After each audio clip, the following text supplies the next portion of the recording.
The only way to redemption is through faith, family, and freedom. And most of all, truth. Not lies based on the emoting of your perceived truth, my truth. No, there is the truth. The idea that the left feeds you, Taylor Swift, or people of your ilk, they're not going to help. They don't help, they don't create, they only destroy. Miss Americana. I watched it on Netflix last night, and I want to get into some details. Question for you. Does it seem to you that Taylor Swift is, her wokeness now is bad even by celebrity standards? Can you think of and here's the thing, I actually feel sad. I watched this film, and I felt really sad for Taylor Swift, and I want to know what you thought when you watched this. This is clearly someone who just discovered any woke ideology, but any kind of an ideology, and assumes that nobody else has known about this. The fact is, other people have looked into this, have studied this, have debated this for decades, and Taylor Swift, you just didn't care. And so it really is kind of sad to see someone who's been so misinformed who now fancies himself the arbiter of truth and women's rights when you watch this film. And what really bothered me, I want to go through it. It was kind of an entertaining film. We'll get to the fact that the person who made it is a radically pro-third trimester abortion filmmaker. Most people don't know that. But what bothered me was there were so many thoughtless answers that were stated by Taylor Swift in the absolute, which is really indicative of someone who's green and figuring out their worldview, which is somewhat scary because this person has an unbelievable sphere of influence. So I think the first clip we have is Taylor Swift, if I'm not mistaken, her talking about deprogramming internal misogyny. Good. I'm trying to be as educated as possible on how to respect people, on how to deprogram the misogyny in my own brain. Toss it out, reject it, and resist it. Like, there is no such thing as a slut. There is no such thing as a bitch. Is there such thing as an asshole?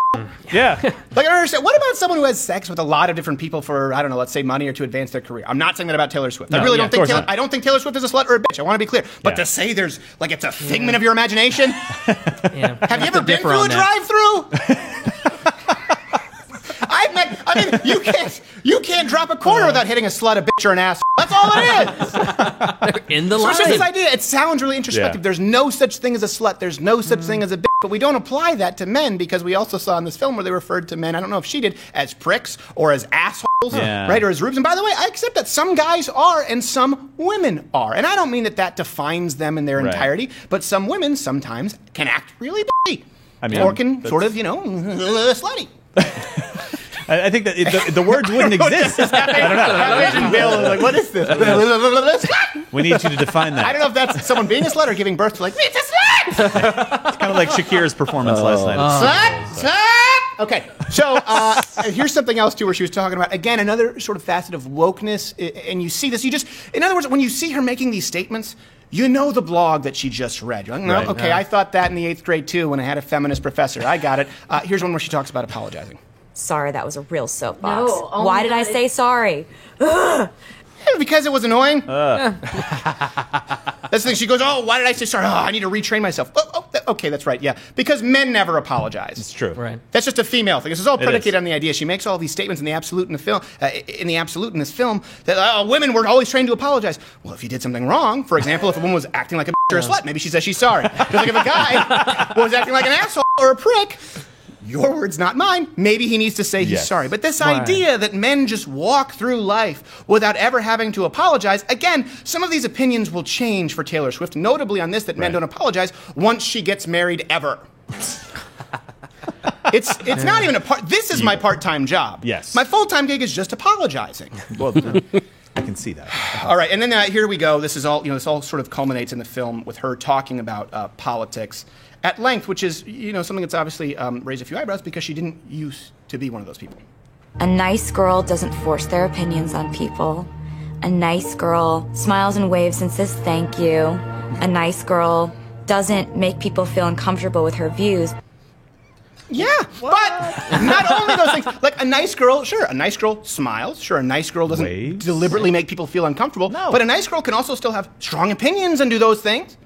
It doesn't have to be either or. And by the way, she talks about this in the film. She says, I was told to shut up about politics as a woman. Well, what do you think, your male country stars? They were told to be divisive about politics? Right. Yeah. You think they're being coached on how to cut their audience in half? Right, exactly. Please, can someone Dixie Chicks me and run over my albums with a John Deere? It's not exclusive to you because you're a woman. And that's the danger of someone who's coming into politics very late, hasn't thought about these things critically, has a huge sphere of influence, and decides to go, all right, this is only happening because I'm a woman. No. You've just been blissfully unaware of all these things for a very long time. True. Good men don't want women to experience most of the hardships that are described in the film anyway. Exactly. The eating disorder, we'll get into that. I understand that, and I don't want that for you, and I think Taylor Swift is a decent person. I just think she's very misguided, and I don't think this is something to celebrate. I think if this were a person writing a paper in your college class, you'd give it an F and say, this is very shallow. But instead, because it's a woman saying I'm a woman giving my opinion, and if you judge me, it's only because I'm a woman, everyone goes, oh, this is brave. We have to clap. It's not really true. And speaking of which, let's go to this next clip, which again makes me very sad, and I'll explain why in a little bit. Is this the one where Taylor Swift is talking about? By the way, any defenses yet? Her music's great. Oh, I like her music too. No. And I don't even mind that she's albino. No, but I don't think that this is for lack of it. I think that Taylor Swift, like most artists, is a very sensitive person, probably a very empathetic person, and just completely misinformed. But the problem that I see is her putting on armor where anytime somebody says, well, hold on a second, you may be wrong about that idea, you're mansplaining. Anyone who uses words like patriarchy or mansplain or trigger unironically doesn't know what they're talking about. Let's go to the clip, which is very sad of Taylor Swift talking about. And I understand and I empathize with her. Not that I've gone through this myself, but I do know women who have body image and female body image issues. There's always some standard of beauty that you're not meeting. Because if you're thin enough, then you don't have that ass that everybody wants. But if you have enough weight on you to have an ass, then your stomach isn't flat enough. It's all just f***ing impossible. And hearing a portion of that, it's hard for your heart not to go out to her, by the way. But talking as though this is something that we've talked about it only applies to women, like female body issues, like, I just can't believe people judge women in the way that men aren't judged. If you haven't seen the film, this is kind of an ongoing theme. Well, I know you know that's not true, Taylor Swift. How? I looked at your dating roster. Taylor Lautner, Zac Efron, the Jonas Brothers, I don't know if it was all three or not, Jake Gyllenhaal, Harry Styles. You don't live in a world where men don't have six-packs. For you, if a man is over $150, he's over the hill. Right, exactly. And something else that I think is important, the eating disorder, and she talks about this, that's not because of the patriarchy, or I don't think that there were any straight men out there who would have told you, you know what, I think that Taylor Swift would be pretty if she lost about 20. Yeah. No, if anything, most men would say, I think she's cute. She's a little thin. A lot of guys would say that, and I thought that they were wrong. I thought that she was naturally thin, having a mom who was naturally thin and used to get shamed by obese people that she wasn't a real woman. I thought it wasn't my place to necessarily speak. Turns out it wasn't nature. It was her actually starving herself. But that was because of magazines edited by gay entertainment industry elitists and female fashion icons, not straight men. Here's actually an exercise that you could do, Taylor Swift. And I'm hoping that actually this, if she does watch this, because she does seem to be exercise? She just seemed to, no. What? You said you were defending her. You're just attacking me, and rightfully so. I deserve it. I don't pay nearly enough on retainer.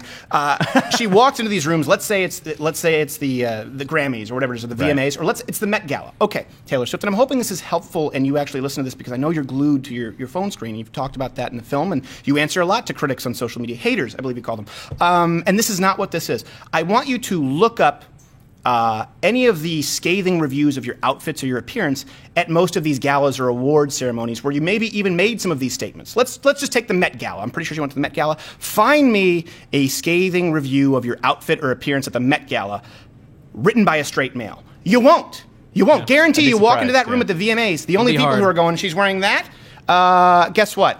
It's not the straight guy. He's just going, I'd have sex with it, and then there goes another one. I'd have sex with that too.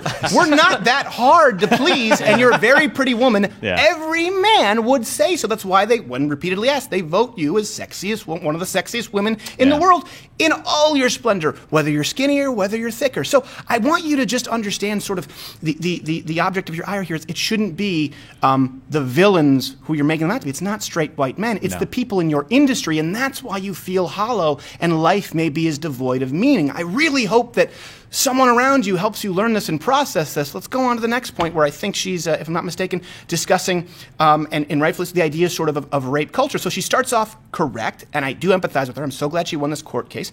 But then she makes another statement in the absolute that is factually incorrect. This picture shows the moment Mueller inappropriately grabbed her, putting his hand up her skirt. Oh, jeez. This had happened to me. We told his boss. They did an investigation. He got fired. Then he sued me for millions of dollars. So I countersued for $1. Something is different in my life, completely and unchangeably different since the sexual assault trial last year. And no man in my organization or in my family will ever understand what that was like. Well, hold on a second. Again, I understand that, and I'm glad that she won. You can see that picture. Yeah. It's clear as day. No men have a problem with women coming forward, especially if there's evidence, and we often believe women in the absence of evidence. We're just saying that shouldn't be the system of law that we have. People still need to be innocent until proven guilty. But no man in your organization or family will ever know. No men get groped. No men get sexually assaulted. Tell that to Terry Crews, or tell that to the men who make up the overwhelming statistic of rapes that occur. Men get raped more often if you include prison rape. And I know some people say, well, we shouldn't include prison rape. Well, you should, because men get sentenced and put in prison for the same crimes with more harsh sentencing than women. So it should be relevant. What about Terry Crews? So I understand your point. Yes, women do need to be protected. That's the mansplaining. That's me being patronizing, and rightfully so.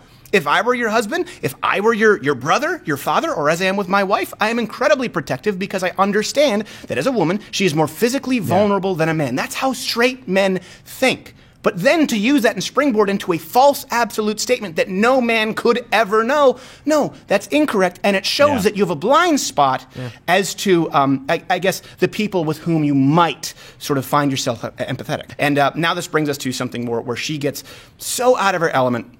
And I believe this was a race in Tennessee. It's Blackburn, I think. And this is where she came out and actually campaigned for the first time. Or I don't even know if she endorsed a candidate officially, but I know she anti-endorsed. She condemned Blackburn the other way around. And tossed her hat in the ring. Let's watch this. She thinks that if you're a gay couple, or even if you look like a gay couple, you should be allowed I think it's to Marsha be Blackburn in kicked Tennessee. out of a restaurant. It's really basic human rights, and it's right and wrong at this point. And I can't see another commercial and see her disguising these policies behind the words Tennessee Christian values. Those aren't Tennessee Christian values. If I get bad press for saying don't put a homophobic racist in office, then I get bad press for that. And she goes on to say that Marsha Blackburn doesn't represent a single women's issue. Hold on. There are no women who are pro-life? What if you're What if Donald Trump isn't a homophobic racist? What if the finalists in Celebrity Apprentice were Cyndi Lauper and Arsenio Hall? What if this is a guy who has a long and storied history of employing and working with members of the LGBTQ AAIP in a silent number 2 and has had a long history of working alongside black people in New York City? So what if you're wrong about that? Again, so many false statements, so many assumptions, and this is just someone who is shallow, who hasn't examined, who kind of froze in time. They talk about this. I think even Taylor Swift talks about this in the film. They freeze in time. Basically, they only reach the maturity that they reached before they became famous, but now think she has the inside track. And what I'm saying, Taylor, is you don't. You don't at all. And you're looking for happiness in all the wrong places. And now this whole idea of your truth, well, it's based on an emotive response, not on facts. Right. And I don't want you to take this as a criticism against your womanhood. It's not that at all. I want you to become the woman who I think you can be, and it can be a formidable woman. Not that you already are. You are right now, but you've backslid. She was shocked, by the way, when Blackburn still won. And then I believe this was, after she had tweeted and Instagrammed against Blackburn. 50,000 new people registered to vote, and Blackburn still won. I can't believe it. I can't believe it. I can't believe it. She gets to be the first female senator in Tennessee, and she's Trump in a wig. She represents no female interests. That's where it was. It had no female interests, none. What about the babies who aren't killed? Right. They could just as easily be represented by Governor Ralph Northam, right? Exactly. I'm not talking about blackface. I'm talking about abortion up until birth, but a lot of scandals there. Both are bad. Not Very quite bad. Trudeau, but he's getting there. Yes. But I think that, I don't want to put words into any woman's mouth, but the idea that the economy is not a women's issue, Right. that the national security is not a women's issue. Why are women limited to these certain topics just because Taylor Swift right on to her protect private yourself with jet? a gun? Any of those issues. I mean, that in and of itself is again back to that issue that she's not really diving into what these problems are and how they affect people who aren't flying around in $10 million private jets. Well, not only that, and let's remove the private jet thing, because and I understand the point. It is a valid point, but everyone's a hypocrite. But here, let's scale it back. Okay. private jet, I understand you're jet setting, you're going to tours all across the world, right? You're going to Europe and you're going to South America. Fine. You don't have to be in the longest Suburban edition you can find. The entire film, by the way, would it be? And by the way, you don't have to have basically infantrymen, an entire cavalcade of security as you do. Well, you know what? How about it's a women's issue because other women out there want a party that allows them to drive a safer, larger SUV. And since they can't afford security, they believe it's their issue as a woman to be able to protect their family, their own bodies with a firearm and their God-given right to self-preservation. Is that a women's issue? Because maybe you have a blind spot here because you have so many people serving you, and rightfully so, you're unbelievably talented, but how is that not a woman's issue? Maybe these women not only know more than you, maybe they have more life experience than you. And this is something that's important too. 50,000 new people registered to vote. Here's the thing. More people registered because you sent out an Instagram message and a tweet, and I sound so up. An Instagram message, a post, I get it. You didn't direct message to 100 million people, but... But the point that I'm making here is maybe people heard that and they like you in spite of your uninformed politics. Yeah. And they decided against you trying to basically affect a race where, let's be honest, you don't live in Tennessee anymore. You spend more time in New York. You've talked about that, at least up until recently. Right. So maybe people do know about this, and you're not opening their eyes. Their eyes are open, and maybe some of them are saying, she's so out of touch. She just doesn't understand why we would support Blackburn over a party that believes in abortion up until birth and open borders and taking away my right to protect myself. She maybe doesn't know that because of her armed security detail 24/7 and the fact that she gets carted around in Yukon Denali's. Well, God bless her soul, but voting for the other guy. My problem isn't with her as much as it is the industry that has created her, transformed her, and ultimately will ruin her. But we'll get back to that. This is where she was talking about President Donald Trump, and they asked President Donald Trump about Taylor Swift endorsing anyone not named Trump. I think his answer was about as friendly as you can get, but here you go.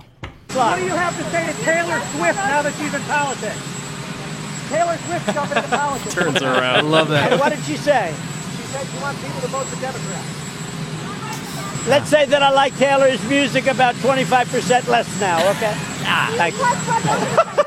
And I look in the film, she's like, why did you so like nice, it? but it burns. It's so nice of a burn. By the way, but that being said, I'll give you this. You go, why 25%? Yeah. Like if you say 50% because she's liberal, but it's like you pick 25%? Because he was thinking, I've got 4 of them in the Air Force One disc changer. I'm going to just take one of them out, but there's no way I can get rid of the other 3. I only use discs. That's why I have a 95 compact disc changer. I don't use MP3s. They can track you, folks. That and contrails. So again, like that couldn't be, and they tried to make a big thing about this in the film. Like, That was funny. It couldn't be a guy who's being a little bit more. I mean, I assume that he probably has some family members who like Taylor Swift because that was positively mild. Yes. Thank the Lord above that you don't have a nickname, Taylor Swift. I know, right? But, I mean, she said worse things about Trump than he said. That. I mean, that's not even close. I don't care what is coming out of the mouth of Alberto Righto. That filthy could have been so much worse. And they didn't say that. And we're going to get to life advice here, and I know Half Asian Bill will have to go. But something else that a lot of people don't realize when you watch this film, and little kind of subtle things, all of the people criticizing Taylor Swift, the vast majority of them are Fox News. They don't show the MSNBC and the VMA and the E! Hollywood. These are the people who criticize her most in a most shallow fashion. If you go to Fox News, they might be saying like, "Oh, I don't think she should be talking about politics," but it's just sort of a bait and switch that they pull a lot. It's a sleight of hand. The film director, I believe her name is Lana. Is it Lana Wilson? Mm-hmm. Lana Wilson. I looked in. She actually directed the film after Tiller, promoting third trimester abortion clinics. By the way, wow. Let's be really clear. I couldn't watch all of it. And let me end it with this. Let me assume that Taylor Swift or some of her fans might be watching this. And by the way, I understand that Taylor Swift fans are more respectful than the fans of Cher. I am respectful. The Cher fans, it's just a bunch of angry gay pride floats with people. They're hopping off just to show you their Cher wall and try to dox you. I have never seen more vehement fans than Cher fans. It's crazy. I don't know why gays love Cher. It must be the pageantry. It is. So, yes. Pageantry. I got off track, but I have a bone to pick with Cher fans. I respect someone like Taylor Swift. I respect you for being vulnerable, particularly in a film like this about your issues, like eating disorder she talks about. Or anytime people come out and they're vulnerable about things like depression or mental health, right? People talk about that a lot. But I want people to know this, and this is why I thought that this was important to talk about. I talk about that on this show. I've talked about struggling with mental health issues. I've talked about, not feeling very good about myself, getting bullied in high school. And the reason I do that is because I want everyone out there, I want you and someone like Taylor Swift, I want you to know that the left doesn't have a monopoly on empathy or on the idea of dealing with mental health or hardships. Again, I have been depressed. I know what it's like for it to feel bleak or for you to feel suicidal, for you to feel like there's nothing going on. I know what it's like to wake up and feel the hopelessness of not wanting to face the day. And this is why I talk about all of the issues that we talk about in the show, because the only way to redemption is through faith, family, and freedom. And most of all, truth. Not lies based on the emoting of your perceived truth, my truth. No, there is the truth. And I'm here to tell you, people like Taylor Swift, because it's not just Taylor Swift, there are people out there, and we saw this, we saw it with David Hogg, we saw it with, we're going to see it with Greta Thunberg. They chew up child stars and spit them out. Yeah. Okay, I'm here to tell you, the idea that the left feeds you, Taylor Swift or people of your ilk, they're not going to help. They don't help. They don't create. They only destroy. They only kill. And Taylor Swift, you're experiencing this right now. This is what's so sad for me when I watch this video. You were unhappy, okay, because of the lies you embrace, not from Christian conservatism, but from progressive feminist talking points. Women, in Taylor Swift, you're finding this out. You will not find self-worth in a career or independence from men any more than you'll find self-worth in that perfect bikini body. And to any minority groups or marginalized women or men out there, for that matter, I guarantee you, okay, this is what's important to know. I guarantee you that if every single wall of systemic oppression, both real or imagined, were to come crumbling down tomorrow, it wouldn't make you any happier. It wouldn't make you any more fulfilled. Look, I don't espouse the ideas and values of Christ, of conservatism, of traditionalism, because I don't empathize with the downtrodden, the sad-hearted, or the misfits, the broken of spirit. I espouse them because I do. I espouse them because I am you. Because I was that. You can be depressed. You can be a weirdo. You can be a freak. You can be a free spirit and still find redemption in the truth. And as hard as that may be to swallow, you do need to recognize the fact that you can live your truth, but at some point it is going to come to a screeching halt when you go face first into the brick wall that is the truth. And I just hope that people like Taylor Swift and people who follow her out there, I hope that you realize this before all of a sudden you hit that brick wall and you're looking around wondering where all your friends went to, because they're not going to be there.